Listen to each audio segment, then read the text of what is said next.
Hey everybody, Rosemary here. Welcome to part 10 of my Fate Stay Night Unlimited Blade Works Let's Play. Things just went from like bad to worse. Pretty much the low point for Shirou and Tosaka. It was bad enough with Shirou losing Saber to Caster, but then we got the crazy twisteroonie that Archer voluntarily decided to leave Tosaka and have Caster use the rule breaker weapon on him so that he is now under Caster's control. So now Caster has Archer, Assassin, and Saber once she is like, you know, fully under Caster's control. And if once that happens, it's pretty much game over. So now like Tosaka and Shirou were just kind of like left to walk away with their tails between their legs. They did have like a sweet moment where she kind of opened up to him a little bit about her fears about making mistakes and things like that. But yeah, they're pretty screwed at this point. They are both without their servants, and Caster is just getting stronger and stronger. It seems like she's got basically the Holy Grail is hers, but we know that something's gonna happen. Like she's not gonna be like, she might end up being the big boss to fight, but then there's still also Gilgamesh just kind of chilling in the background that they're unaware of, that he's lurking around. So yeah, things aren't going well. So I assume that they're like gonna kind of regroup.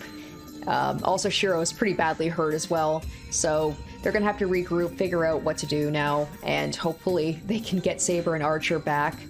So we're going to continue on and see how these kids deal with this whole situation. So let's get back into it. We're back at my place. I never thought I'd make it back alive, so I relax once I get into the living room. I feel a bit dizzy and lean against the wall. ほら見なさい。やっぱりまともに立ってられないじゃない、バカ。She's right, but I think her last comment was unnecessary. How many times did she call me an idiot today? I bet she set a new record already. ほら、こっちに来なさい。とりあえず包帯ぐらい変えないとまずいでしょ。I nod and move by Tosaka. この救急箱を使っていいんでしょ。さすが家に道場があるだけのことはあるわね。ハサミばかりか、針と糸が入ってる救急箱ってのも珍しいわ。って、ほら早く服を脱いで傷を見せなさいってば。服脱ぐのか。いや、その前に手当てぐらい自分でできる。今朝だって自分でやったんだから問題ない。あのね、何遠慮してるか知らないけど、そもそもその傷の手当てをしたのは誰だと思ってるの？けどあの時はI was unconscious and I was only causing trouble for Tosaka at the time. あの時もこの時もないの。いいから早くしなさい。シロウの傷は特別なんだから、ちゃんと見ないと治るものも治らなくなるじゃない。How unfair. I can't complain if she tells me with a face like that. それじゃ頼んだ。正直に言うと、さっきからやけに熱くなってる。I give up and sit down. Seeing that the shirt is stained with blood, Tosaka gives up taking it off and starts cutting it right away. She then quickly but carefully takes off the bandages. Is it that bad? Tosaka gasps when she sees it. But I'm troubled as well. It's so embarrassing having her stare at my body so closely. 本当に無茶するんだから。せっかく治りかけてたのがまた開いてるわよ。まったく、こんなの見せられたら怒るに怒れないじゃない。She talks like that, but gently touches the wound. Crap, I'm getting dizzy for a different reason. I was able to stay calm even if she was near me, but my heart is beating faster now, and I'm having trouble determining where to look. I criticize myself mentally, but it does no good. The temperature inside my head will keep increasing as long as we're like this. Because the dizziness isn't caused by my wound. 遠坂、もういいだろ。血止めをして可能止め塗って包帯を巻き直してくれればいいから。そういうのは手当てって言わない。宣言撤回、やっぱり頭にきた。そんな気休めで外に出たわけね、あんたは。A slapping sound. Did she just slap the wound? What was that for? Tosaka just slapped me on my wound. Oh my god.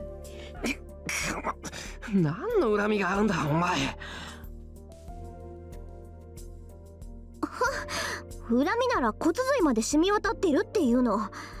それでも手加減してあげたんだから感謝しなさい。She's like, this wound is not healing. How can I make this better? Let me slap it. Saying so, Tosaka takes out something that looks like ointment. 今の痛かったでしょ。とりあえず壊死してる神経を治したからしばらくは痛むわよ。これには痛み止めも含まれてるけど、もともと破損した肉の代わりだから。馴染むまでは痛むけど、痛みがあるうちは無茶しちゃダメだからね。No, don't ask him to do something reckless. I think you're asking too much. She takes the jelly-like substance and applies it to my wound. It looks really suspicious, but I stay quiet since I know Tosaka is seriously treating my wound. はい、これで終わり。あとは包帯を巻いてぐっすり寝れば、明日には幾分楽になってるはずよ。She skillfully wraps the bandages around the wound. I'm not praising her or anything, but she does a much better job than I do. その、サンキュー、トサカ。なんか楽になった。I thank her while averting my gaze. まあ、それならいいけど、楽になったって言うんなら見た甲斐があったわ。ああ、治らないものと覚悟してたから余計助かった。ともかく手当てをしてくれてありがとう。そんなの当たり前でしょ。私が見る以上はきっかり治してみせるんだから。Finishing the treatment, Tosaka gets up. Then, I don't know why, but she heads to the kitchen. トサカ？ Am I seeing things? She's checking what's inside the refrigerator and the rice cooker. おい、何をするつもりなんだ。夕ご飯の支度。シロ食べてないでしょ。私も食べてないのよ。だからとりあえず夕食。ああ、それは見ればわかる。けど、どうしてこの状況で夕飯なんだ？なんでって当然じゃない。人間空腹でまともな案が浮かぶわけないでしょ。Tosaka speaks while staring inside the refrigerator.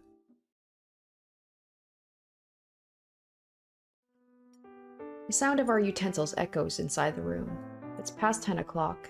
I don't know how it ended up like this, but Tosaka and I are eating a late dinner together. By the way, the dinner was made by both of us. Tosaka wanted to eat Japanese food, but she didn't even know how to make miso soup. It really makes me wonder what they're teaching in the cooking class at school. Tosaka is concentrating on her meal. She must be hungry as her plate is almost empty. But I don't have much of an appetite right now.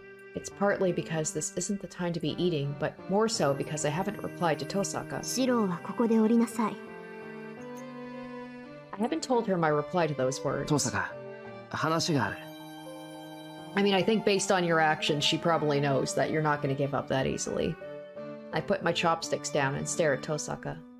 何？あれから考えたんだ。俺がこの戦いを始めた理由を。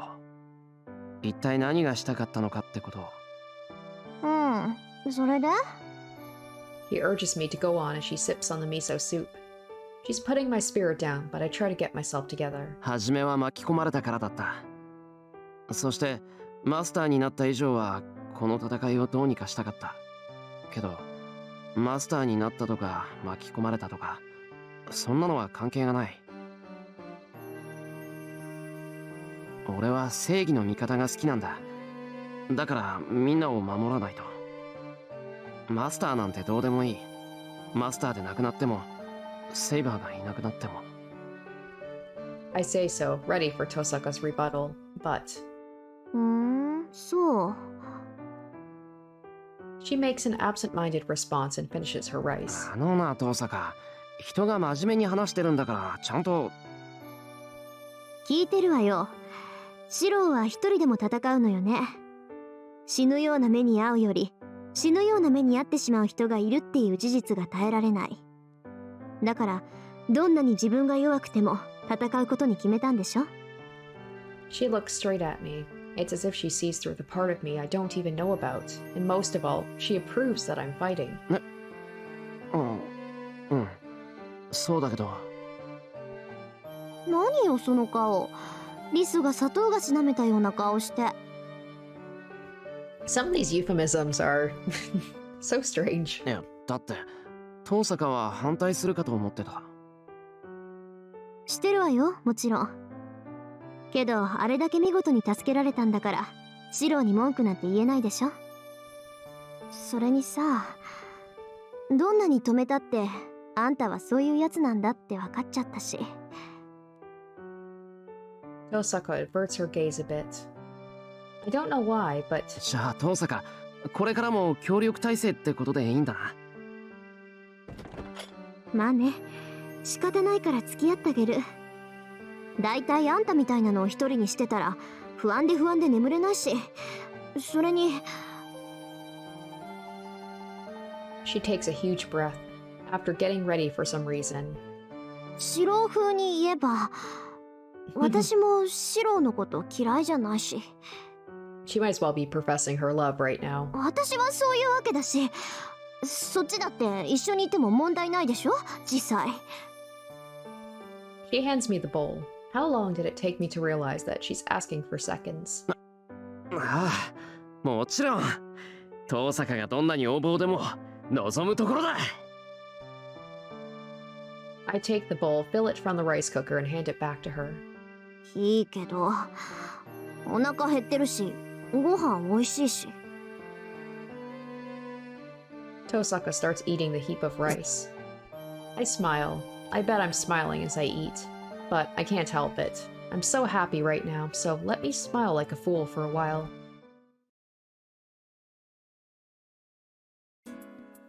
Well, now we're drinking tea after dinner. つまり東映には東映なりの限度ってものがあるわけ。一見イメージを形にするっていう何でもありに見えるけど、東映にはいろいろと独自のルールがある。その制約の中で一番わかりやすいのは投影物の損傷。Tosaka puts up a finger as she drinks her tea. 存在における強度。何？幻想なるものの存在に耐えられない軽さってやつ？ I sip the tea and tilt my head in wonder. 何も知らないようでいてつまんない言葉知ってるのね、あなた。けどまあ当たらずとも遠からずかな。投影は自己のイメージからそれに沿った本物を完璧に複製する。これに例外はないわ。自分の中で完璧でなければ投影はできない。新作の影である以上、一部の隙も許されないのが投影魔術よ。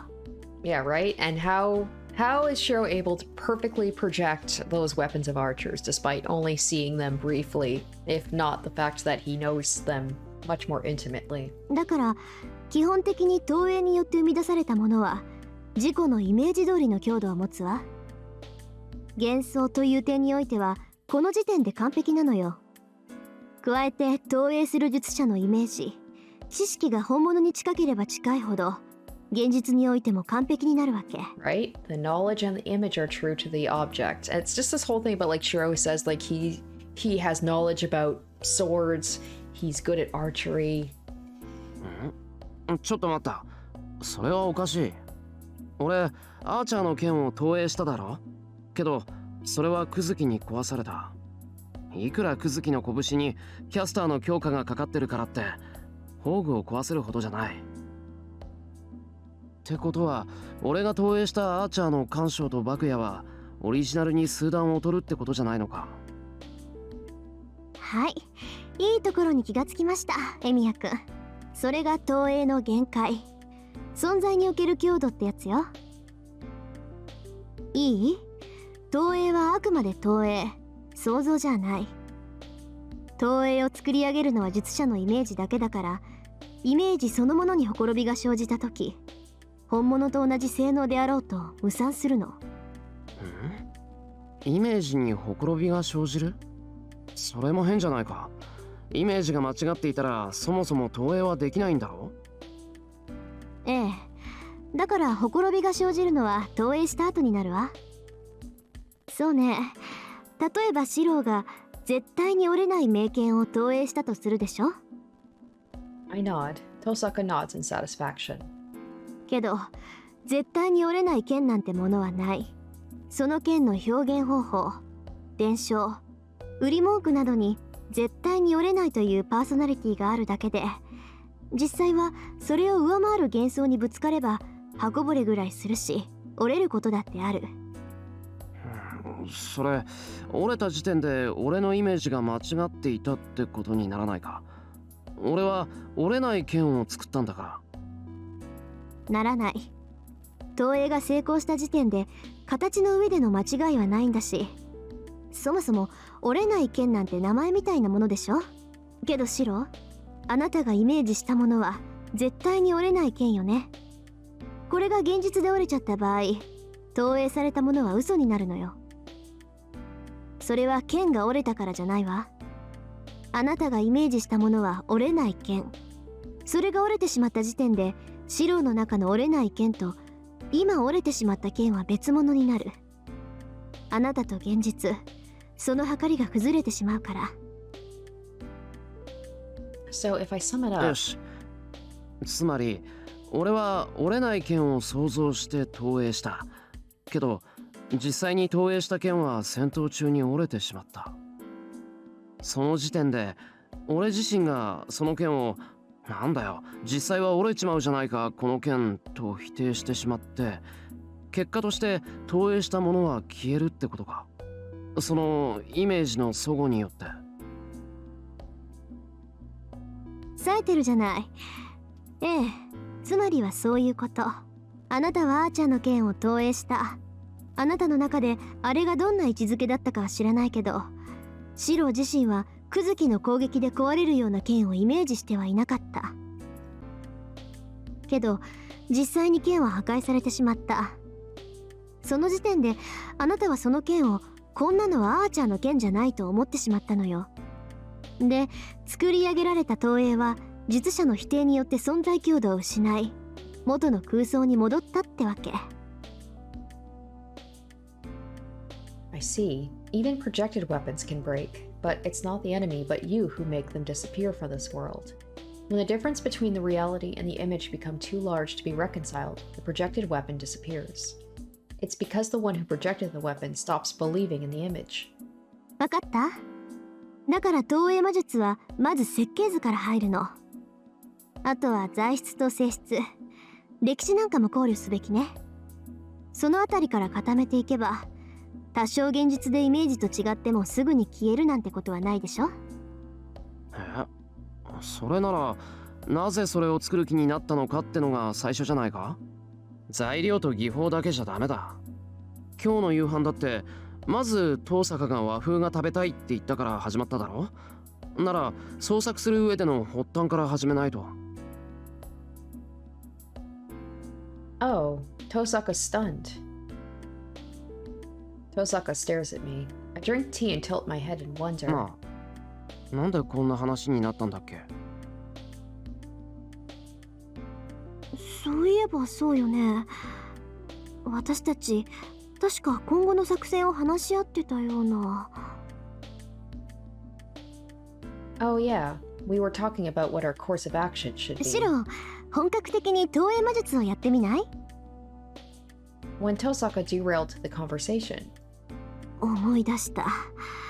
不確定な要素に希望を持っちゃうぐらい行き詰まってたんだっけ。まあそうだな。第一、俺の投影なんて剣を作れる程度だ。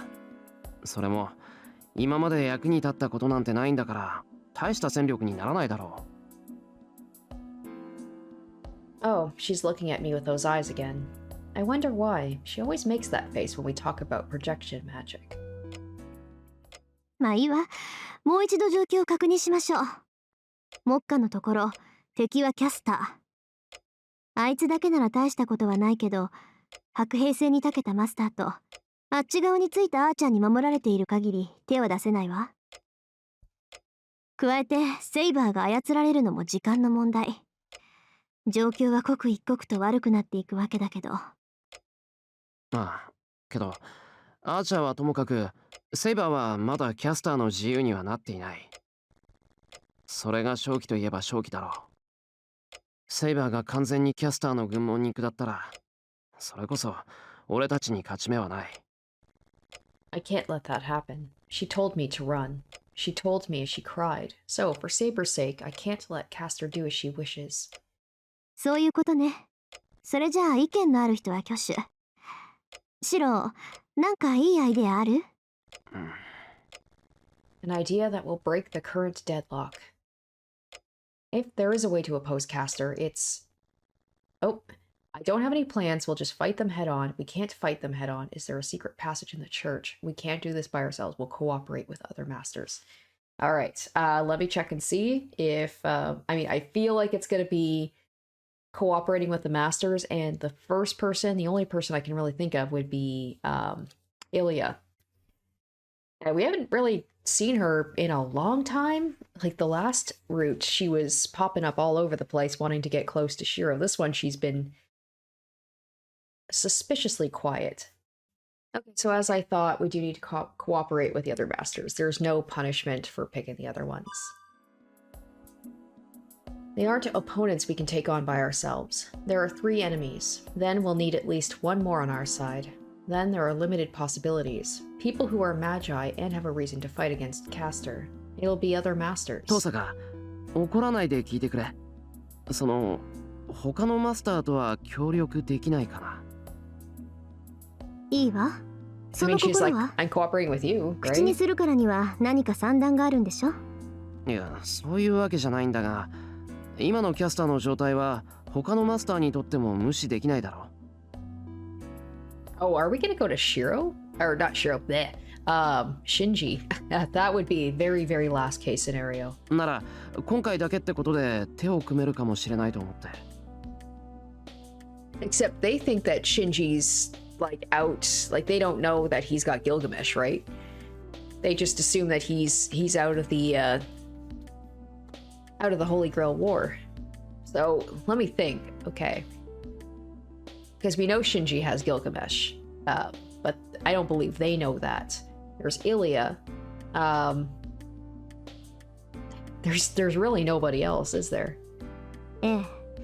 実は私も同じことを考えてた。てっきりシロを反対すると思ってたから黙っ Like てたん there's だけどね。 Lancer, but Lancer's master is Kyrie? I mean, Kyrie is still alive, most likely. So maybe he'll come out of the woodworks and agree to help out, but it definitely feels like they're going to be leaning towards going to Iliasville. She says so enthusiastically. She must not like the idea, but she must know that that's the only option we have. となると、残るマスターは2人。ランサーのマスターとバ That's right. ーサーカーのマスターね。And they don't know that Lancer's master is Kyrie. ランサーのマスターは不明のままだから交渉のしようもないけど、バーサーカーのマスターであるイリアスフィールなら可能性はあるかもしれない。Berserker's master. The white girl and the statue-like giant I met on the night where it all began. She sounded dangerous, but I don't think she's cruel. そうだな。あの子なら話し合いに応じてくれそうだ。見返りに無茶な条件も出してきそうにないし。バカ。シローにとっちゃあいつが一番ヤバいのよ。あいつ、初めっからシローしか見てなかったもの。私はともかく、あんたはどんな目に遭わされるか分かったもんじゃないわよ。なんだよそれ。俺はあの子と一度しか会ってないんだ。そんなことになるわけないだろう。そんなことになったら交渉なんて破棄に決まってるじゃない。バカ。Then, Tosaka averts her gaze and gulps down her tea. けど、今はイリアスフィールにかけるしかないわね。キャスターの正体がアーチャーの言う通りなら、間違いなくバーサーカーは天敵だし。Oh wait, on the note of Caster's identity, hold on. Did I check this last time? Who Caster actually is? We don't know her true name. There was the hint of it. Something about like she betrayed her brother. But we don't know much more than that. Although she seems to know, Tosaka seems to know that at least there's a connection between Caster and Berserker. 何しろ生前の知り合いだもの。キャスターの手口なんて知り尽くしてるでしょ。バーサーカーならキャスターとアーチャーが同時に攻めてきても追い返せる。私たちはその間にクズキ一人を攻略すればいい。Is that hinting that Caster's like that Berserker was Caster's brother? Because that's all we know about, that she betrayed her brother. And we know Berserker is Heracles. I don't know like my myths and legends very well, so I don't know too much about, you know, the Heracles mythos. そりゃ理想論だけど、Tosaka、キャスターはバーサーカーと関係があるのか？ Maybe Tosaka will tell us straight up who it is. ええ、アーチャーが言ってたのよ。バーサーカーの正体はヘラクレスだって。Okay, so we knew that. キャスターが本当にあの希代の魔女なら、アルゴー戦つながりでバーサーカーとは面識があるかも Yeah, し I れ have な no い。idea what that is. 私が綺麗に苦手意識を持つのと同じ。世の中にはね、どうしたって苦手なやつっているもんなのよ。Okay, but I'm sure everyone would dislike that priest. じゃあ決まりだな。けど、どうやってあの子を見つけようか。あれ以来出てこないけど、あれだけの魔力を持ってるなら、隠れていようと見つけ出せるだろ。なのに見つからないってことは、この町にはいないってことじゃないのか。でしょうね。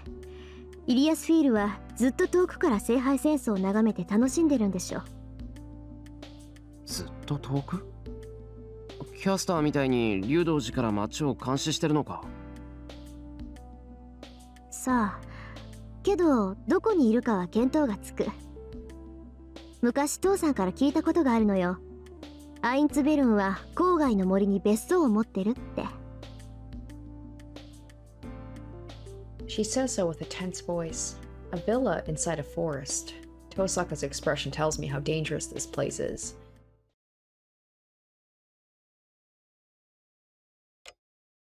I go back to my room and lie down. Drowsiness fills my body as soon as I do. I stare at the dark ceiling. We're going to Iliasfield's hideout tomorrow. No matter what kind of negotiations take place, it's obvious that we'll need energy. Tosaka said we wouldn't get good results with tired bodies, so we decided to head out after we sleep. 夜明けまであと5時間。そうなったら、あの子と話し合いをしなくちゃならない。A young master that appeared on the night I became a master. Saber is a servant excellent in all aspects. Berserker is a servant specialized in battle. There's no servant that can match Berserker in simple combat. そんな相手と、どう話し合えばいい？ Saying it makes me believe it's impossible to negotiate with them, but... Strangely, I don't feel any uneasiness. I think Ilia will understand us if we talk to her. Just like Tosaka, she will classify enemy and ally as a magus, but I think she's a proper girl with all that aside. まったく、まだ話したこともないくせに、希望的観測にも程がある。I bet he'd scored me, saying that's a convenient fantasy. But what's wrong with believing? Is it wrong to have hope for someone you haven't met yet? I realize I'm gritting my teeth. The man who told me to drown in my ideals and die betrayed Tosaka in front of me. A guy with that much trust and power switched his allegiance so easily. My mind darkens. No, it's freezing. My head cools down thinking about what he did. I'm angry. I can't forgive him for betraying Tosaka. I can't forgive the fact he cast away his partner. I will swear here. Even if that may have been the very best action, and even if it turns out it was the right choice to survive, I'll never do something like that. His actions have been getting on my nerves.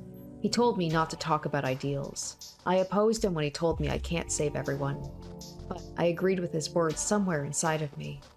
His words are correct. The superhero my father talked about is just a fantasy. And I accepted the fact I'd have to become like him to get as close to the ideal as possible. Not wanting to do so, I openly denied the idea even though I accepted it in my mind. But this isn't on such a level. I can't approve of him.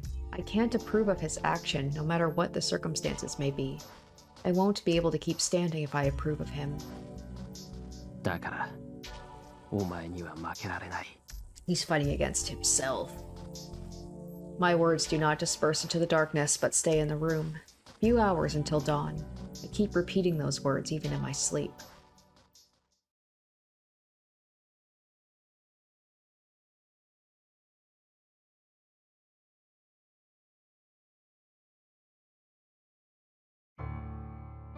She's alone with her thoughts in the darkness. It's been a day since she attacked the church and killed the priest.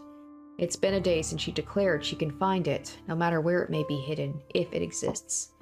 It may not be the case for other servants, but there's no way someone versed in magic like her would not be able to find a relic as holy as the Holy Grail. Then there's only one answer. The Holy Grail was never hidden in this church to begin with. She sighs and puts her finger on her temple. When she closes her eyes, heavy darkness assails her body. No, it's just a scream. It is not coming from outside. The scream comes from her body and mind telling her that her fatigue is at its limit. It has been a month since she was summoned. Since then, she's done her best to win. Her master is an ordinary person without a magic circuit, and she is the weakest of the servants. To make up for that, she abused forbidden magic. Collection from the people, the magical strings she placed throughout the town, and the control of the ley line using sacrifices. These are all reasons why she was called a witch during her life, but she's never used them before. She should have never used them, and she did not intend to do the forbidden. So, why did she end up using them for a meaningless conflict like this? She became a heroic spirit to take revenge, but she also knows it's meaningless to use the skills that labeled her a witch. She only uses trivial magic. She only created disasters that caused people to destroy themselves with their own greed. That was all the revenge she could manage. So what caused her to stray from her path so much? すべては聖杯のため。あらゆる望みを叶える聖杯なのだから、気が違うのは当然です。That is a lie. She knows the true identity of the Holy Grail. She already knows what that thing is, and why servants like her are summoned. It is true most wishes can be granted using the Holy Grail that appears in this town. It will allow her to stay in this world with physical form, and it will allow her to start a second life as a human. But... バカね。そんなことに何の意味があるというの。Saying so, she closes her eyes. She empties her mind. For now, she lets her guard down and rests her mind. She hears the sound of rain. It was a night without moonlight. The surroundings were pitch black, and she wandered with an empty mind. That is where she met him. Okay, we're getting the backstory. Getting a little bit more into who Castor is. Like, that was not really touched upon in the last route. With blood-stained body and frozen limbs. A chanced meeting that was more miraculous than any miracle.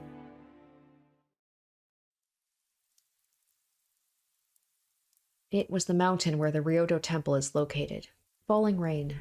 She was stumbling aimlessly through the dense forest.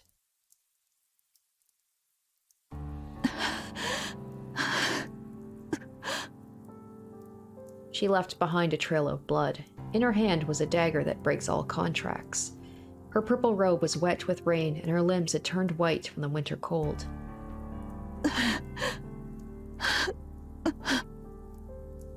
She staggered around, holding on to the trees for support. She walked on, dirtied with mud, her breath ragged, reaching out her hand as if begging for help. She did not look like her usual self, filled with cool composure. No, even the amount of magical energy was unlike her. She was exhausted. She only had a handful of power left. For a servant, magical energy is like a lifeline that allows them to stay in this world. But that was all lost. No magical energy was coming from her master. But that was only natural. She had just killed her own master. Oh, okay. So Kuzuki wasn't her first master then. She did mention it in the last route that she had killed her master. I'm assuming it wasn't Kuzuki she had killed. She seems to actually respect him quite a bit. That was the cause of her exhaustion. She, Servant Castor, was about to disappear alone as compensation for obtaining freedom.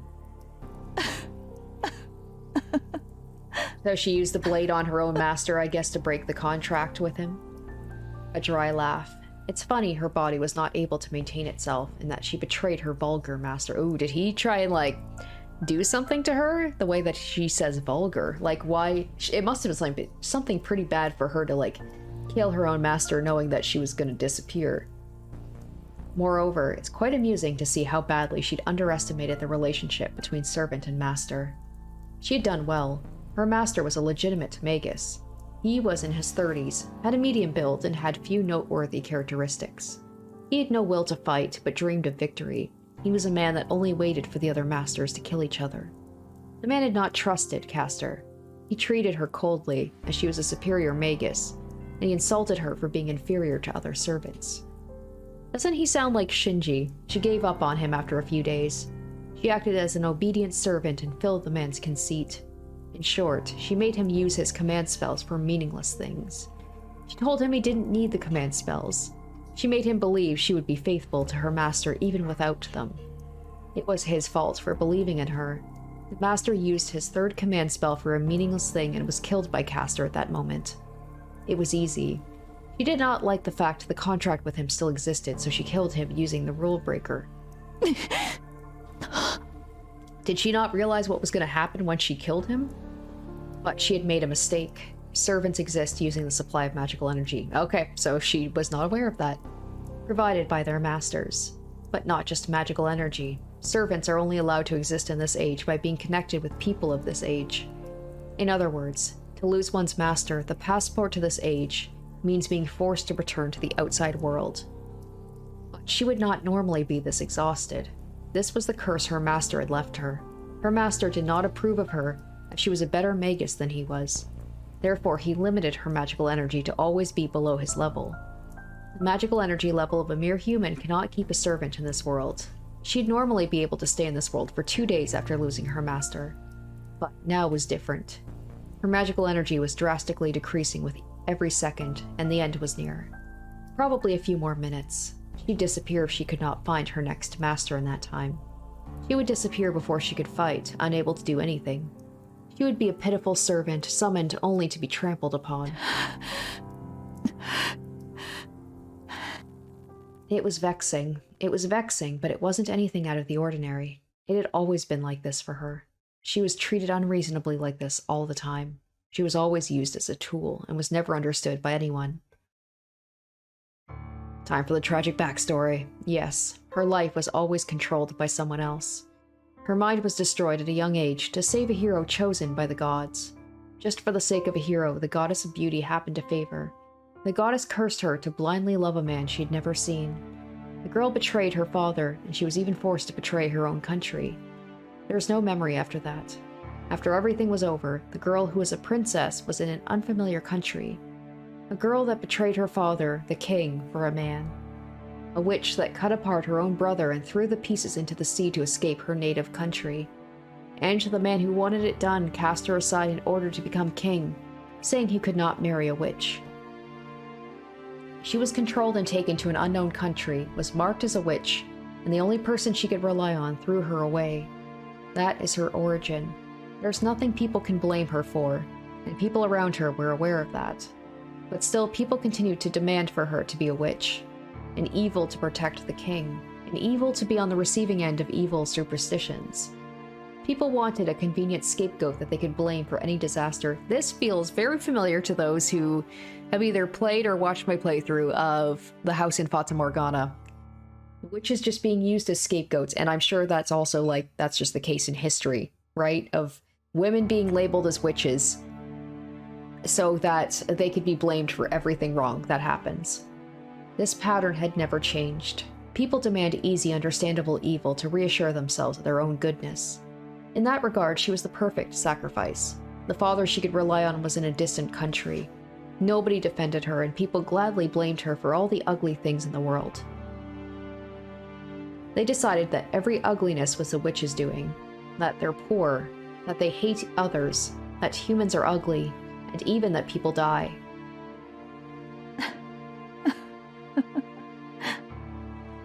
So she merely accepted it. Since she could only live as a witch, she decided to live like a witch. She swore to show them the ugliness of the wishes that they demanded of her. If people do not know their ugliness, so be it. They can stay ignorant, go to hell for their crimes, and suffer forever. They won't be able to get out of hell. They'll suffer forever as criminals because they do not know what crimes they've committed. That is the reason for existence she imposed on herself. That is the only role people gave to the girl, to the one called the witch, who never had a free will.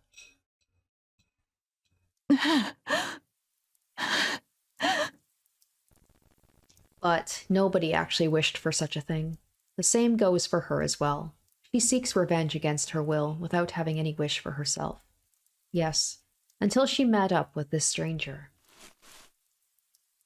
A rustling sound. She peered ahead even though she was barely able to stand. It's midnight. Who could possibly come into this forest at this time? そこで何をしている? It was a heavy voice. She did not have the composure to check who it was. She just thought it was all over. She had no power to use magic. Her purple robe might have looked like a coat, but she was covered in blood. A woman covered in blood was hiding in the rain. It's obvious what such a person did. Anyone would run away first. What would they do after that? They'd either call the police or pretended they hadn't seen it. It did not matter to her, she could no longer move. That caused the last of her spirit to give out. Her last moment was cold and lonely, just as it was at the end of her true lifetime. Or so she thought. When she regained consciousness, she was in that place. In front of her is the man who she'd met in the woods. 起きたか? 事情は話せるか? Those were his first words. When she watched the man with blank amazement. 迷惑だったのなら帰るがいい。忘れろと言うなら忘れよ。 The tone of his voice never changed. That was her first encounter with her master, Kuzuki Suichiro. Kuzuki was a strange man. Should he be called a ghost? He had no reason to live, but he had no reason to die. He was just there, and since he existed, he followed whatever whim took him. He has no self. That was her first impression of him, and she thought it'd be easy to turn him into a puppet. She grew to realize the thought was a mistake. Kuzuki Suichiro does not have a past. He has no self because he has no past, but it does not mean Kuzuki Suichiro is empty. Kuzuki was a sincere man. He easily accepted her when she told him she wanted him to be her master, and when she told him about her true identity. このような話を信じるのですか? 今のは嘘なのか? He accepted it after she told him it was the truth. And the most amazing part was the night they met. She was about to disappear. She told Kuzuki to lay with her. After making a difficult expression. Let me ask, do you want it rough or gentle? Oh shit. After that, he made love to her without waiting for her to reply. To put it his way, they had sex before the Buddha. It seemed rough like Azura, but it seemed gentle like Bodhisattva? Either way, the contract was completed. Alright, so this is why she has such, like, loyalty to him, is he saved her, he accepted her, and, like, people in her life. She obtained a new master, was able to stay in this world, and returned to her role of being a witch. She still considers it to be a miracle. She would have disappeared before she woke up if she wasn't taken to the Ryodo Temple. The Ryodo Temple is a demonic place for servants, but it's a perfect summoning place once inside. As the Ryodo Temple is surrounded by a boundary field, it's suited for keeping anything inhuman. She was able to remain without disappearing because she was brought to the Ryodo Temple. Had it been any place else, she would have vanished after being taken there. As a result, she obtained the best ley line and the best protection. She easily occupied the Ryodo Temple, figured out the mechanism of the Holy Grail, and summoned Assassin as the fifth servant. But such things are trivial matters. She was certainly lucky on that night. Many miracles saved her, and she is now on the verge of victory. But they do not deserve thanks. She would have been fine with it even if those miracles had not occurred. There's only one important factor, a very small matter that is trivial for anyone else. For her, the fact she was able to meet Kuzuki Suichiro is a miracle beyond belief.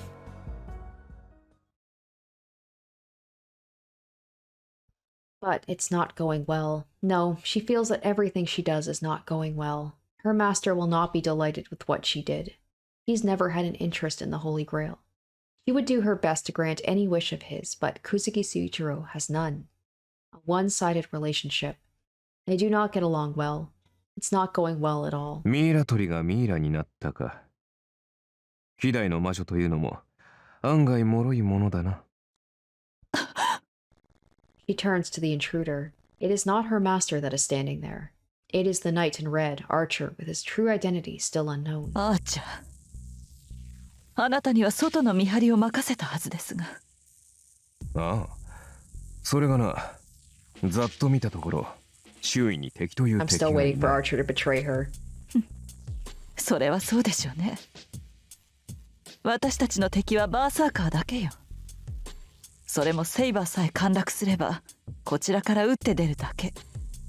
あなたが私たちに寝返った時点でもう敵なんていないのよ。あなたもそれが分かっていたからこそこちらに着いたのではなくて。さて、どうかな。私はあのマスターと契約を切りたかっただけとは思わないか。あのマスター以外なら契約者は誰でもよかったと。Is that the reason? It's just like he just dislikes Tosaka that much, apparently, that he's just like, I didn't care who took me in, I just didn't want to deal with her. There is some truth in Archer's words, but what does it mean? Archer had no intention of betraying, but betrayed his master only because he wanted to break his contract with Tosaka Rin? そう。小娘のおもりはごめんということ。確かに私たちサーバントは総じてマスターに不満を持つわ。あなたが愛想を尽かすのも当然でしょうね。Was he just so pissed off that, like, Tosaka kept working with Shirou and obviously he doesn't like him, that he's just fed up with her? いや、召喚者として彼女は完璧だった。ただ、少しばかり狂いが生じただけだ。Maybe he thought she was too soft. それとキャスター、一つ忠告しよう。あらゆるサーバントが君と同じだとは思わないことだ。少なくともセイバーとバーサーカーは主に不満を抱いてはいなかった。正しい英雄というものはね、正しい人間にしか刺激できないものなんだ。何を今さら。ねじ曲がったマスターだからこそねじ曲がった英霊を呼ぶ。そのようなことあなたに言われるまでもないわ。That's right. Servants are determined by their summoners. Summoners with dark shadows in their mind cannot summon heroic spirits who are on the light side. In that regard, she and Ryder are not heroic spirits. A twisted master calls for twisted heroic spirits. As Ryder was one that was beautiful, she was also one that was pure. It's ironic how the servant caster summoned is a fictional hero. しかし、考えてみればおかしな話だな。君やライダーは英霊に敵対するものだろう。にもかかわらずサーバントとして選ばれている。まあ聖杯には善悪の区別はない。力のある人間霊なら誰であろうと組み上げるということか。いいえ、本来そんな英霊としての側面もあるものなんて混ざり物は選ばれない。この戦いがおかしくなったのは3度目からよ。それまでは私やライダーのような英霊は呼ばれなかった。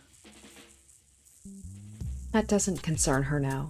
She's not concerned about the true identity of the Holy Grail. Servant Caster's mission is to win this war. She's not interested in what comes after. No, to be honest, that's not the end she wishes for. 無駄話はここまでよ、アーチャー。持ち場に戻りなさい。あなたが何を考えているかはどうでもいいわ。あなたはすでに私のサーバント。その命は私の手の中にある。それを肝に銘じて口を聞きなさい。了解した。では従順なサーバントらしく主の期待に応えるとしよう。 The knight in red goes up the stairs. Seeing him off silently, Caster lets out a sigh. One more day until Saber surrenders. She does not have the Holy Grail yet, but she will approach the end once Saber falls. What will happen when the war ends? Caster will make every wish come true with her powers. It's not bad to live as a witch, like she swore before dying. But the reason will go away once the war ends. Even if she still has the will, her master will lose the reason to stay as her master. あと少しで聖杯はこの手に収まる。Caster gracefully reaches out into empty space. Her hard work is about to be rewarded, but her expression is like that of a criminal about to be executed.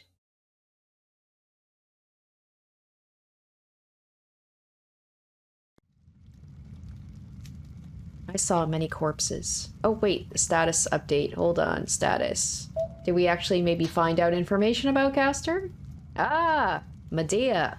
Okay, so let's check out the information about her. An unfortunate princess labeled as a witch in Greek mythology, Jason, a hero famous from the Argo expedition, argued with King Pelias, the usurper of his father's country. He managed to make the king promise to return the country to him if he went far east to Colchis and returned with the Golden Fleece. The princess of Colchis that possessed this Golden Fleece was Medea. King Aetes of Colchis exceeded at magic. As his daughter, she also practiced magic, but her personality was far from what you might call a witch. Her fate was confounded after the hero Jason appeared. When the goddess Aphrodite, who supported Jason, realized the king of Colchis was unshakable, she controlled her daughter, Medea's mind, and made her blindly love Jason. As a result, Medea betrayed her father and her country for a foreigner called Jason, whom she never had seen before. Medea nullified her father's magic and even the enchanted fire-breathing oxen, and allowed Jason to obtain the Golden Fleece. Of course, the king of Colchis was infuriated and personally led his army to capture Jason before he left the country. To assist Jason's escape, Medea was once again used by the goddess. Medea boarded the Argo, which belonged to the man she loved yet only knew his name, and sliced her brother Apsyrtus into pieces right before the eyes of her pursuing father. The king was overcome by grief and ordered for the collection of the pieces of his dead son. Seizing the opportunity, the Argo escaped its pursuers, and Jason safely returned to his native land of Iolcus. Returning to his native land, Jason asked for the return of the country as promised, but King Pelias refused and formed a plot to kill him. Jason relied on Medea's magic 3 times to escape the danger, and Medea came up with a plan for Jason. They invited King Pelias to visit and killed his servant right in front of him. After reviving him with magic, Medea offered to cast the spell of immortality on the king as well. The king was overjoyed and gave his body to Medea. Of course, his dead body was left in pieces and thrown into the sea. Thus, Jason became a king, but his fellow Argonauts did not approve of his conduct. Most of all, they disapproved of Medea's existence. She had betrayed her country for a man, killed her brother to save herself, and now had taken the throne by deceit. Medea was denounced as a witch and chased out of the country together with Jason. Jason and Medea arrived at Corinth, where they were welcomed by the king. Medea finally found peaceful rest in this land. This peace, finally obtained after her abduction and denouncement, did not last long. The king of Corinth took a liking to Jason and decided to have his daughter marry him. Jason also chose the young daughter, and Medea was exiled. Her actions after that were indeed those of a witch. Medea appeared at Jason's wedding and used her magic to burn all who attended, including the king of Corinth and his daughter. Jason was the only one left alive. Her fate after she left Corinth is unknown. As her life is filled only with betrayal, it's said the princess became a true witch and continues to roam the Greek lands. Damn, that's hard. Okay, I died at that time and was reborn. I do not have any regrets. My eyes lost hatred there. My hands lost anger there. My legs lost hope there. Myself lost itself there. Everything went away. It is not because I gave up that I believed nothing would save me. I just found out that it's natural. It's just that dying people will die and survivors will survive. I lay down on the rubble and stared at the burning field. I understood everything then. I thought I understood everything. But I still considered it. How wonderful it would be if I was able to save everything here. That is what I admired. I just wished nobody would have to suffer. That's why I tried to become a superhero.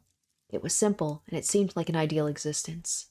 That was why I aimed for it. I knew where I had to be, but there were many ways to get there. I kept on running, wanting to get as close to it as possible, even though I didn't know what was right or wrong. Many paths I took were crooked, and my destination was only getting farther away. I'm taking the long way. I've been repeating this for 10 years since I got saved by Kiritsugu, but I won't regret it. I'm not as skillful as Tosaka. I'll take the wrong path and lose a lot of things at times, but I can't discard them as meaningless. I have to present meanings for everything I've trampled upon and everything that cannot be returned. So I cannot lose. It can't be helped if I lose against someone else, but I can win against myself. I can always fight back against my mind that tells me to give up. That's all I swore upon. There's only one thing I believed in and wanted to believe in. That's right. Even if I'm walking down the wrong path, I will not regret believing in it.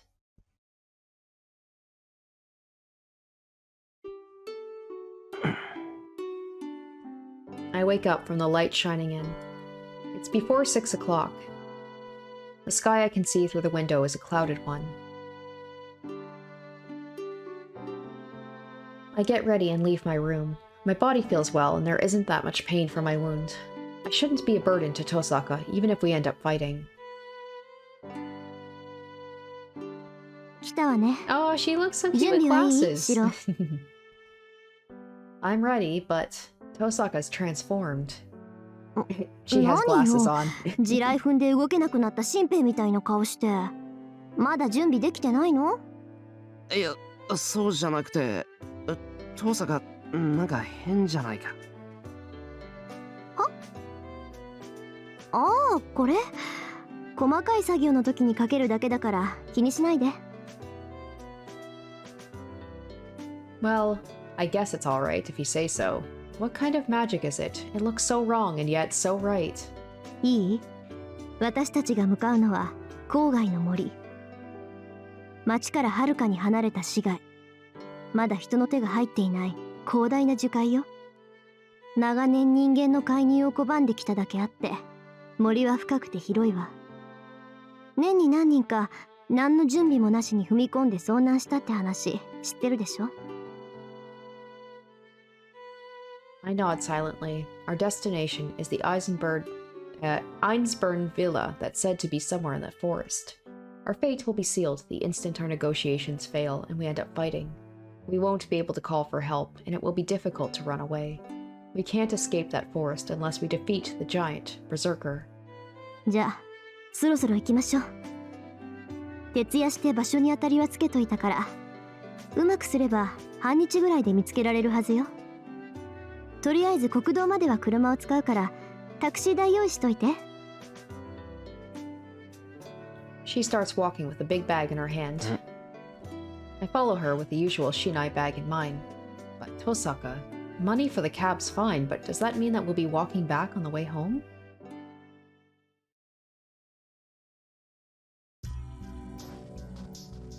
We rode the taxi for an hour from the town. We drove on the highway, past many mountains, and reached the entrance to the forest. Of course, the forest doesn't have any paved roads. We finally reached the entrance to the forest after walking about a kilometer from the highway. I knew it wasn't going to be easy, but I get nervous once I actually face it. The forest is dark even though it's daytime. The tall branches block off the sunlight, and it's hard to see more than a few meters ahead, let alone to the end. ちょっとシロ、悪いけど先に進んでみてくれない？いいけど、あの子の居場所を知ってるのは父さがなんだろ？俺が先に行っても仕方がないと思うわ。Are you having Shirou walk ahead so that if there's any traps, he's gonna get caught in them? I complain as I enter the forest. Then... Oh. なんだ、ビリッときたぞ。 She did too! I pull back my foot. I only felt the shock for an instant. It's not that strong, so it would hurt more if I hit my foot on the corner of a dresser. Well, in short, it was like static electricity. やっぱり識別だけだろうけど、森全体に管理が行き届いてるみたいね。ちょっと待て。それまずいんじゃないのか。要するに防犯ベルに引っかかったってことだろ。なら別に問題ないんじゃない？私たちは奇襲に来たわけじゃないもの。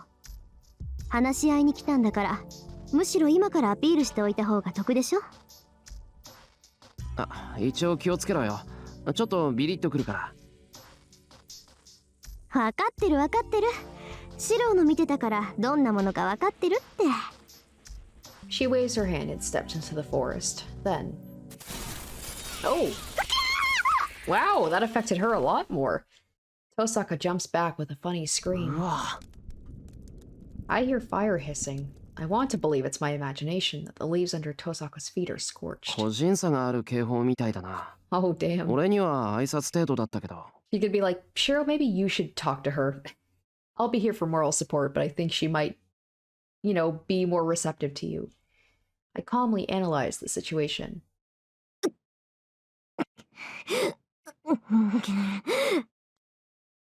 But it doesn't seem like Tosaka's listening to me. やってくれるじゃないあのガキ。今笑ったの確かに聞こえたんだから。 Tosaka yells into the empty sky. She's so angry she might go to fight instead of talk. Well, anyway, it seems talking bad about Tosaka is fatal, no matter how far away you are from her, so I guess I'll refrain from doing so.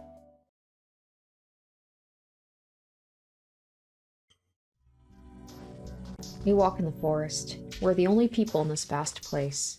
I don't hear any beasts, and the grasses are dead like corpses. The endless rows of trees make me think this forest goes on forever. It's been 3 hours since we entered, just as our surroundings start to blur together. 見つけた。って聞いてはいたけど呆れたわ。本気でこんなところにあんなものを建てるなんて。I follow Tosaka's stare. There's only darkness ahead, between the trees. There's something unbefitting of these surroundings, visible through a crack so small you'd miss it if you weren't careful. なんだあれ、壁か？壁よ。まったくどうかしてるわ。あれ、自分たちの国から丸ごと持ってきたものよ。Tosaka complains and heads to the strange object we can see in the distance. I still can't tell what it is, so I follow her. We get out of the forest. The endless forest quickly ends. No, it seems like the forest is scooped out here with a big spoon. The sky curving above us is gray. A giant dome. It seems more like an underground kingdom than a clearing.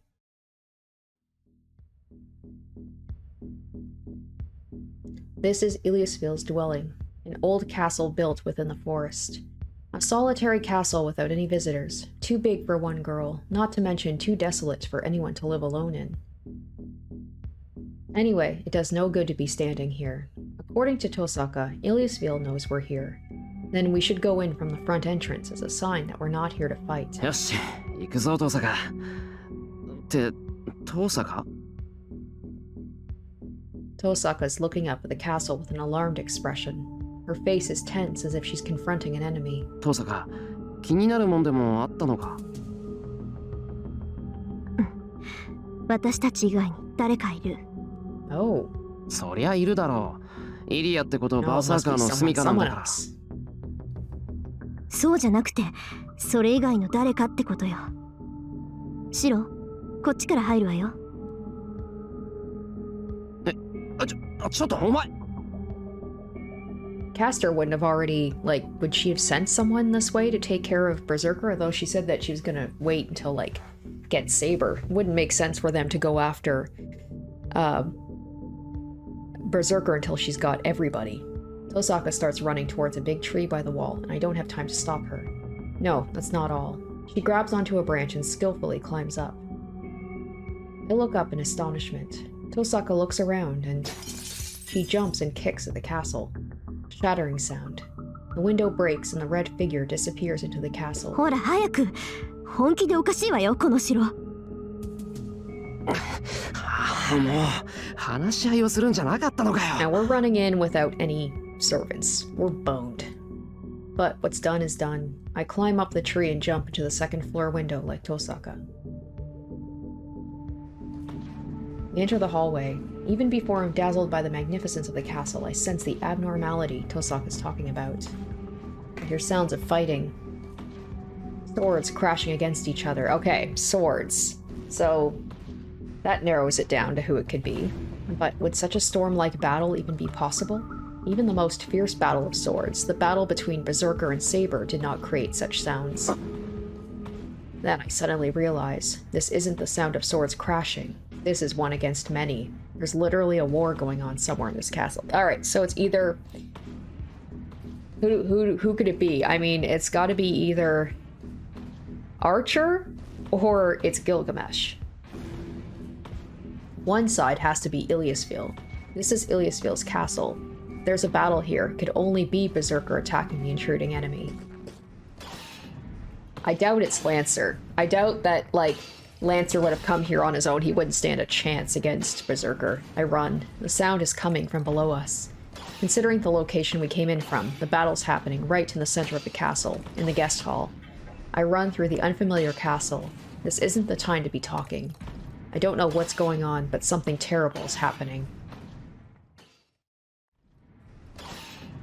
I run down the stairs. The fierce battle is happening nearby. 閉めた。ここ広間の吹き抜けに繋がってる。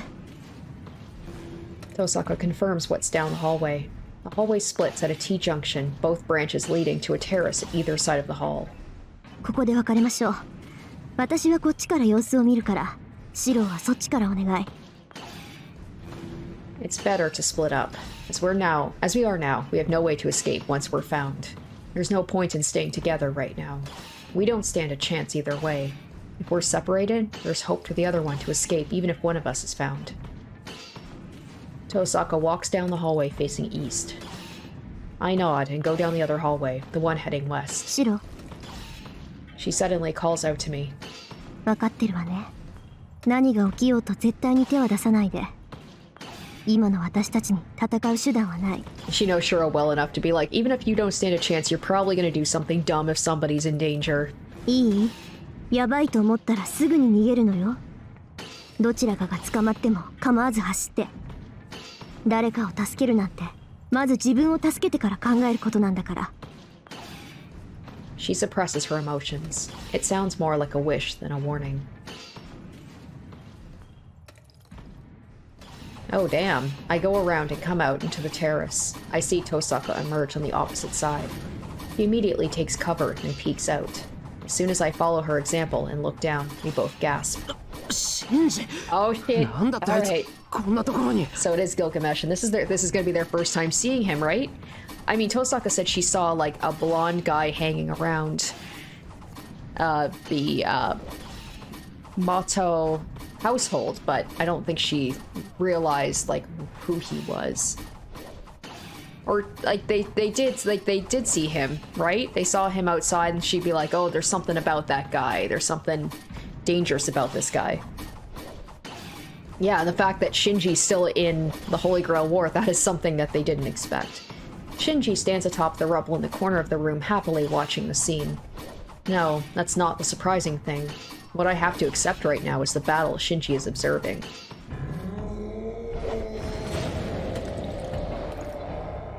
The black giant lets out a roar. The swinging axe sword blows up dust and grinds the rubble into powder. The mad warrior appears no different from before. No, his dreadful roar is louder now. Oh, Iliasville did not look confident. She looked a little scared. Things are not going well, I imagine. The girl in white is behind the giant. Berserker's master, Iliasville.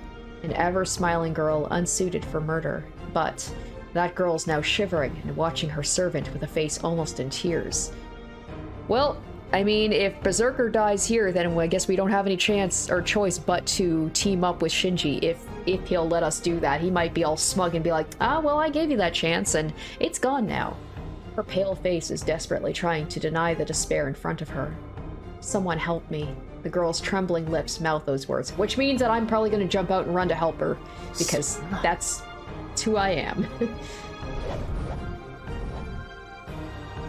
A storming whirlwind.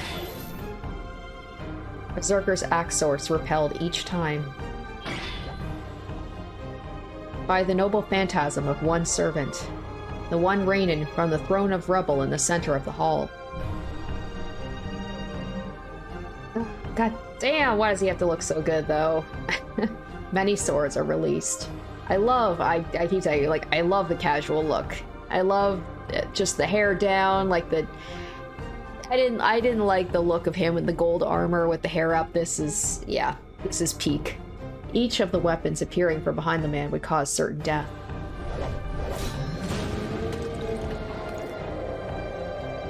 They attack. They're like gushing water. The infinite noble phantasms not only repel a berserker's axe sword, but pierce his body. Pieces are blown from his body. The sword cuts through his body, penetrates his skull, and pierces his heart. But he still doesn't die. The giant regenerates every time he's killed, slowly but surely moving forward. Well, yeah, he has to die a certain number of times, right? He has to die, is it 7 or 9 times before he can actually be killed? Oh, 8 times already. He has been killed so many times, but Berserker still moves forward. The enemy greets him with a smile. The tragedy continues. Berserker is killed without even being able to go near the enemy. Buck. Not so much for that alliance. It's not because Berserker is getting killed without being able to do anything. That man, that servant, is beyond belief. The infinite noble phantasms he sends out are each a true noble phantasm. So they didn't even expect Gilgamesh to show up, so like, god damn it. So like, not only do we have to deal with Castor, but now we gotta deal with this guy that we weren't even expecting. I can tell since I projected Archer's swords. They are the originals of every noble phantasm.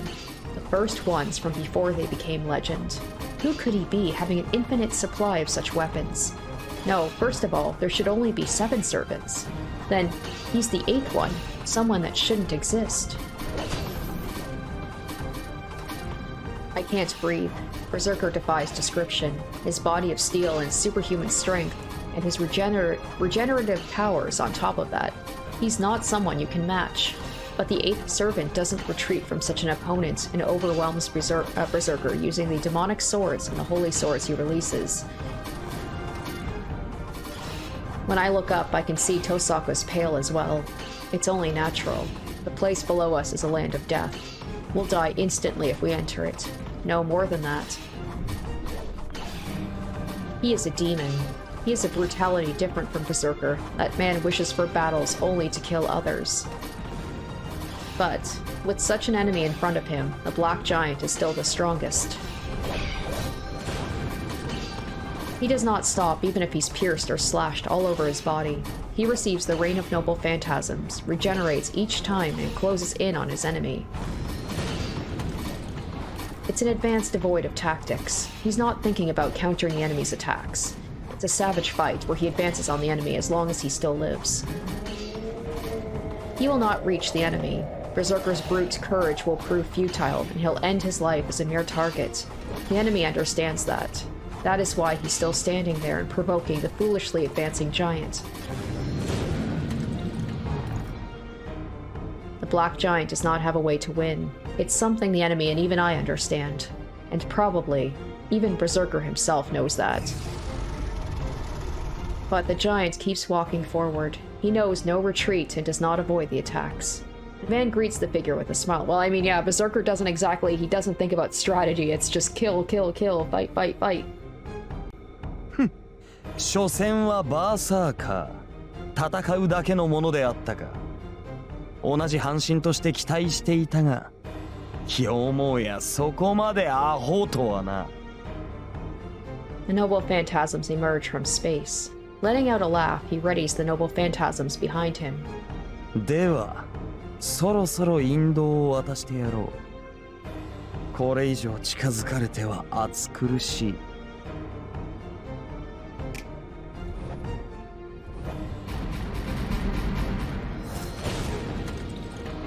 At his signal, the numerous noble phantasms descend on the giant. The giant repels most of them and at the same time loses most of his life. The Black Giant shakes. The body of rock starts to fall, but the giant stands his ground and shakes the noble phantasms from his body.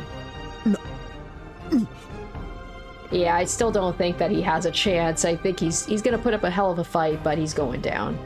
The exclamation of surprise comes from the strange servant. The Black Giant destroys the swarm of noble phantasms and moves towards his enemy. His body is dying already. With a hopeless fatal wound, the Black Giant still advances. Like, it feels like Gilgamesh always has to be the final battle, although, like, he's always going to be the last one standing, right? It's the result of a strong will. It's not madness resulting from being a berserker. The giant faces this hopeless fight with an iron will. でかいだけの的が未だ形をとどめるか。 The magical bullets are fired mercilessly. Propelling it with his axe sword, the giant corners the man with his body slashed and with his limbs pierced. He'll not reach the man, but he still challenges the man because there's something he cannot give up. Then what is he moving forward for? Servants fight for their master, to protect the master's life. That is why the giant does not retreat. He can only move forward as a shield to protect the frightened master behind him. The giant continues his foolish advancement. It's because he knows he needs to take all the attacks in order to beat that servant without having his master killed. Aww. And when he reaches his enemy, that is when he wins. From the beginning, that has been this battle's nature. The man has to kill the giant before he reaches him. The giant has to approach the man before his life ends. It's a battle where the one to accomplish their goal is the one to win. The giant's aware of that, even if it's a battle with no hope of victory from the start. Yeah, it was just like I remember Ilya when Berserker first died in the first playthrough. Like, she seemed actually really upset about that. Mostly, like, I think she was upset because she lost and she felt like she was meant to have the Holy Grail, like it was almost like owed to her. But she seemed to actually care about Berserker as well. He roars, coming out of his 10th death. Okay, so it's more than 9. His body explodes forward. He charges into the man like a bull challenging a matador. Gero! Numerous arrows are released. Was it his last charge, or did he just get used to the attacks? The giant repels all the arrows. He approaches the owner of the noble phantasms. He swings his axe sword. A weapon that has not yet been raised against the man rips through the air. Uh-oh. He's actually using an attack with a name. It's over. It's so over. The black bull is captured by numerous appearing chains. What kind of a noble phantasm is it? The chain that appeared out of nowhere confines Berserker as if binding space itself. The chain twists Berserker's arms and bends them in a direction they should not go. The chains tighten mercilessly, trying to tear off the rock-like head. これでも死なぬか。かつて天の王子すら束縛した鎖だが、お前を仕留めるには至らぬらしい。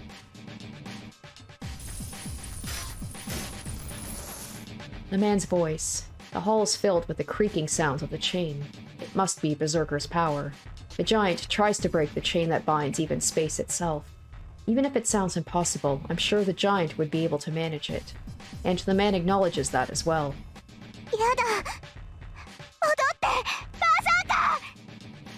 The girl screams. Iliasfiel commands Berserker to retreat using her command spell, but the giant, still bound by chains, unable to move an inch. 私の中に帰れって言ったのに、どうして？無駄だ人形。この鎖につながれた者はたとえ神であろうと逃れることはできん。いいな。神性が高ければ高いほど餌食となる。元より神を律するためだけに作られたもの、霊樹による空間転移など、この俺が許すものか。 And so, the man points to the giant as if to denote the end. An astonished girl's voice. Oh, the music's done. Is it all? It's over. And just as it says, it's over. It really ends. Bound by chains, he receives 22 noble phantasms on his defenseless body. The black giant falls silent after becoming a grotesque object. I don't even need to check if he's alive or not. Even if he's a great hero that overcame 10 deaths, he should not be able to get up after receiving 20. Yes, even if he's alive, he should not have the power to breathe. And the battle ends. It was known from the start who was going to win. Berserker can't beat that servant. No, servants cannot beat that man as long as they're heroic spirits. All heroic spirits have things they were weak against when they were alive. Those are their greatest weak points. Then, what if there's a hero who possesses all the noble phantasms, even the one that killed each hero? This is the result. Even if he may have been stronger, he cannot beat that man.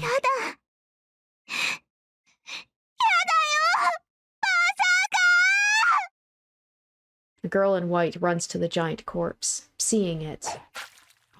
Whoa, the man mercilessly slashes the girl with the sword in his hand. Did he just kill her? Jesus.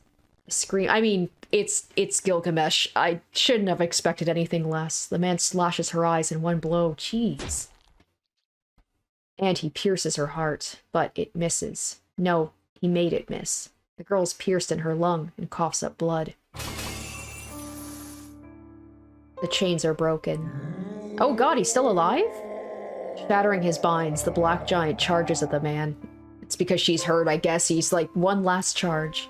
The man pierces the slow-moving target. A lance to pierce the heart. He impales the giant with a lance very similar to Gable. That's it. The black giant dies for sure this time. Or does he? He was dead for sure last time, but he wasn't, though. The sword's pulled out from the girl, leaving traces of red. The girl crawls to the unmoving giant. Watching it in delight, the man walks forward. He throws down his sword. He'll use his bare hands, oh my god, to finish off the dying girl. I'll die.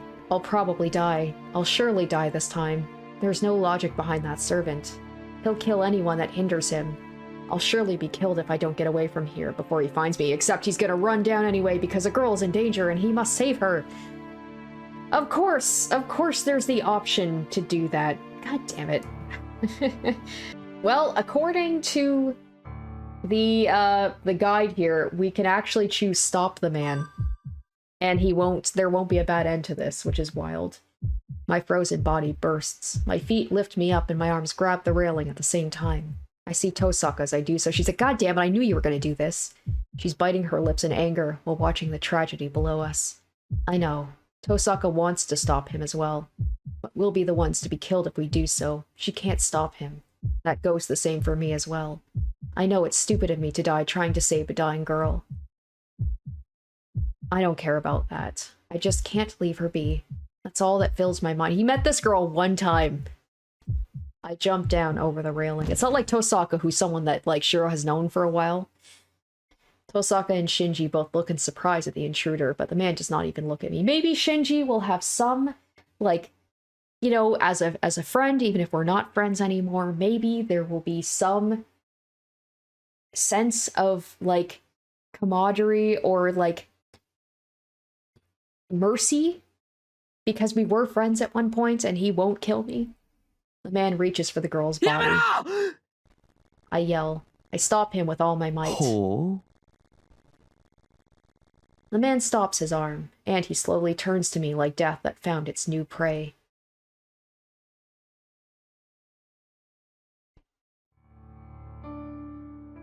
Going back over a month, he was summoned into this world before anyone.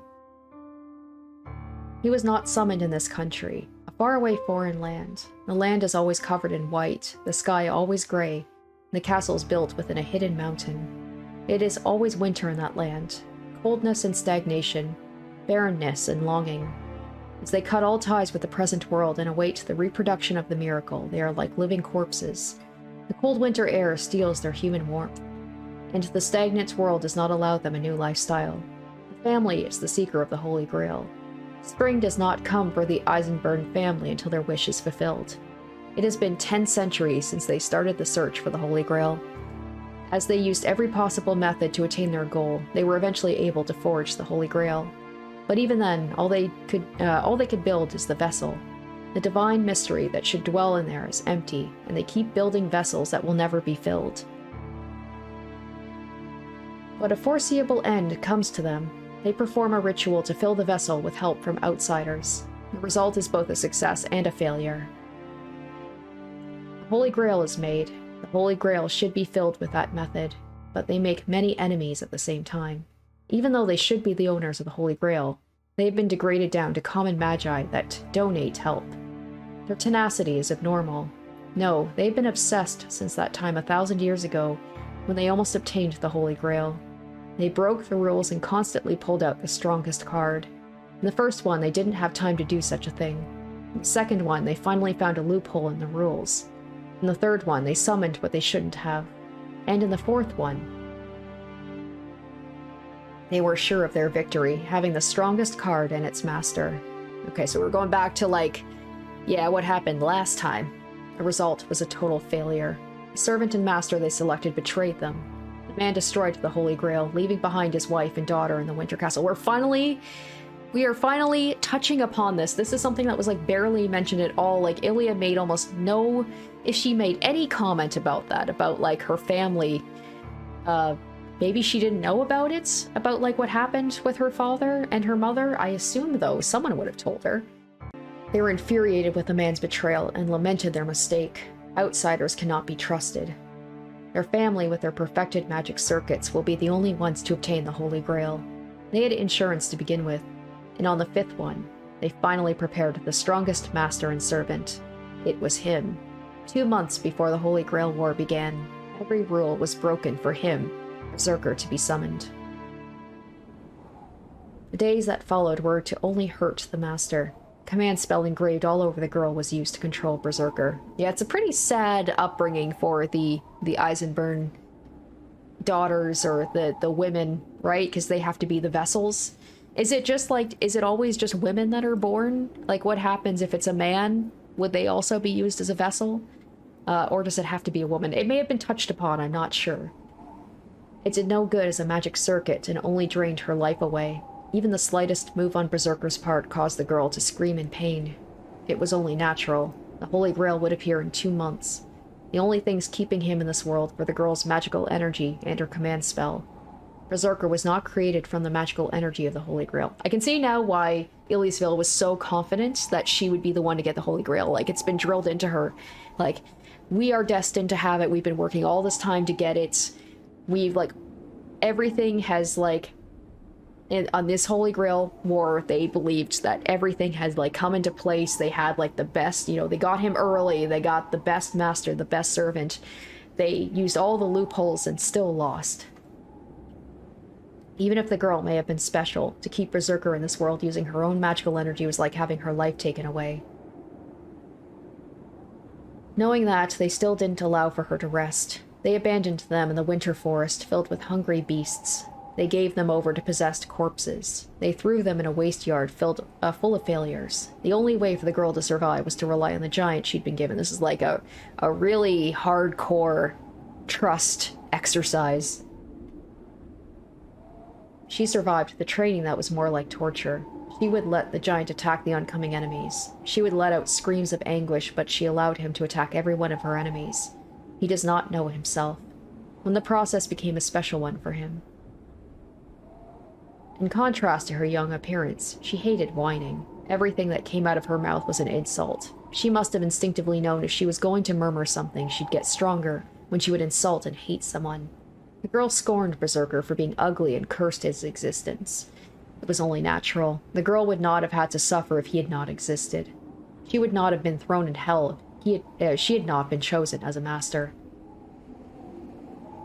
The girl insulted the giant every chance she got and used him to take out her anger. The pain had lessened by the time she mastered Berserker's control, which is when the Holy Grail showed signs of its appearance. The girl took away the giant's sanity as if in revenge, treating him as a mad warrior. But he already knew that this was the girl's desperate opposition. The girl did so to hide her weakness. She walked with pride as if saying she could live alone, and that she did not need any friends or collaborators. It was a bluff to ignore the fact she was fated to have nothing.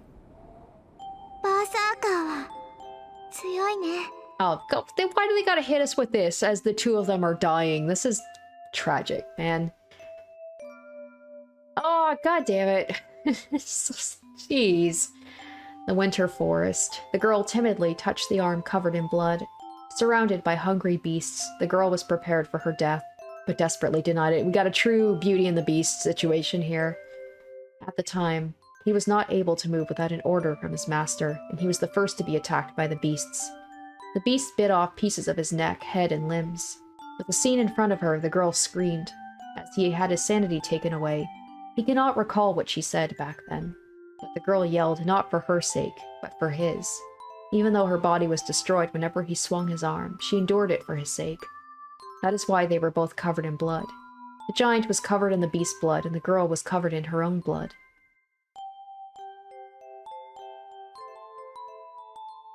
He remembers the winter forest, the weight of the girl that rested on him, crying tears of anguish. And he realized, in that small, cold castle, he was the only one she talked to.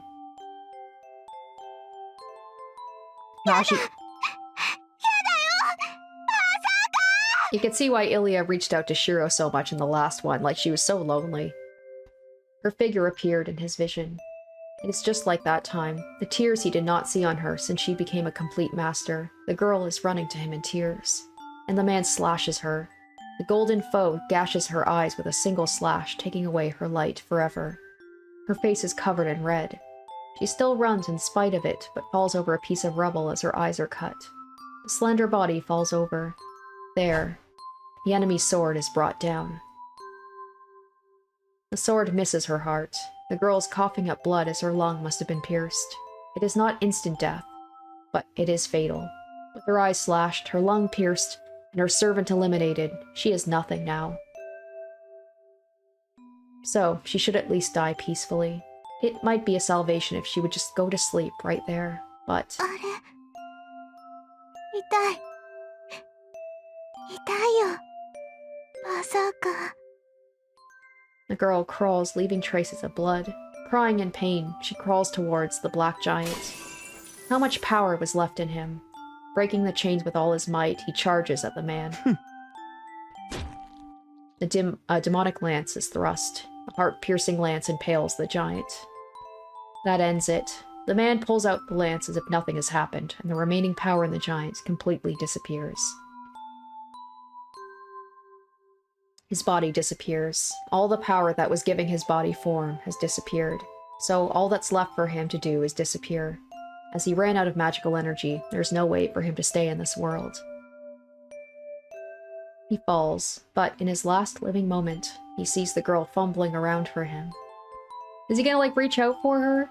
Power returns to his falling body, a law of magic that constructed him, the regulation of the world that hates inconsistencies, the body that is crumbling away like sand. バーサーカーは強いね He pushes aside all powers trying to eliminate him, using his own power of will. He can't disappear yet. He's probably the only one she relied on.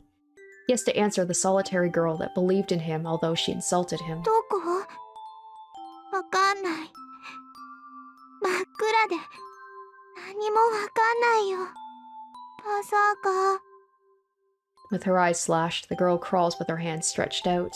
She must want to feel him, as she cannot see now.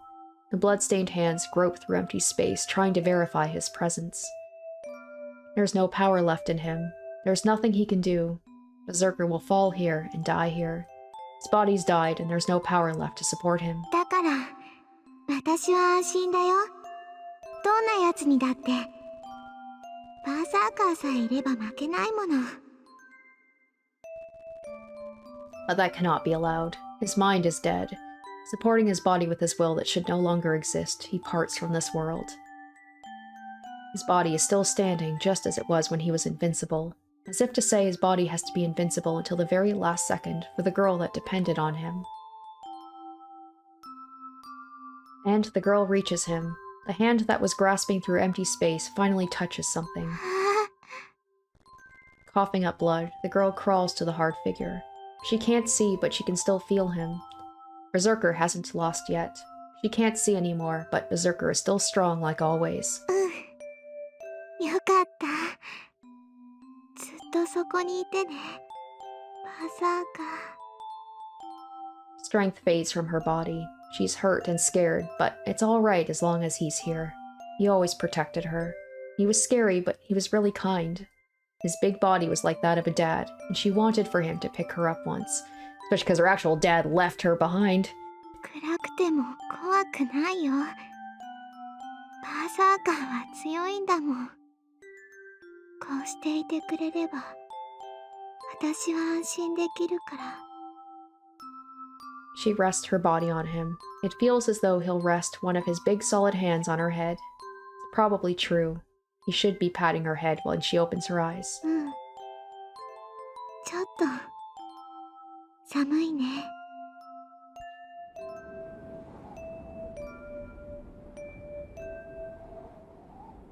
Her body is cold. Recalling the forest from that time, the girl smiles. It happened so long ago. Recalling the giant that protected her even when injured, the girl peacefully falls asleep.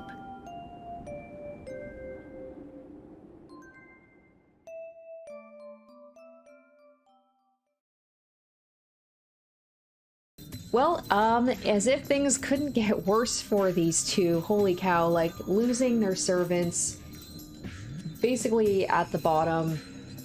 Just the only hope that they have is to try and team up with another master, the only person they could possibly think of, is now dead. And on top of that, there is a servant that they didn't even know existed that is possibly stronger than everybody else. So as if they thought that things couldn't be any worse, now they've got Gilgamesh to worry about.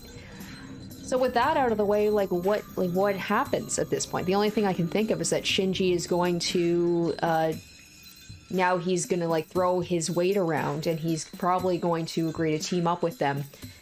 But you know, he's probably going to just lord it over them, and he'll be like, all right, fine, I'll help you take out Castor only because I need to take out Castor, but expecting something from them. Like, there's really nobody else that can team up with, as far as I know. So, yeah, sorry to end it on kind of like a little bit of a cliffhanger there, or kind of an odd spot, but we'll definitely see the aftermath of this next time. Like, this whole thing with Shinji and Gilgamesh and Rin and Shirou, like, what's going to happen with them? Are they going to team up? I can't see that going well for them, though, but they don't really have much of a choice. Yeah, feeling a little despondent after that. Like, it just feels like these guys just can't seem to catch a break. Like, how are they going to come back from this? We'll just have to wait until next time to find out. Thank you guys so much for watching. I hope you enjoyed, and stay tuned next week to see what happens next. Until then, bye. Special shoutouts to my top tier patrons: Emily Hornsby, Salieri, Zoran Ether, Amp Deary, Revealing Storm, Icognito, Asborn Kennedy, Harry Gazith, and Jared Fan.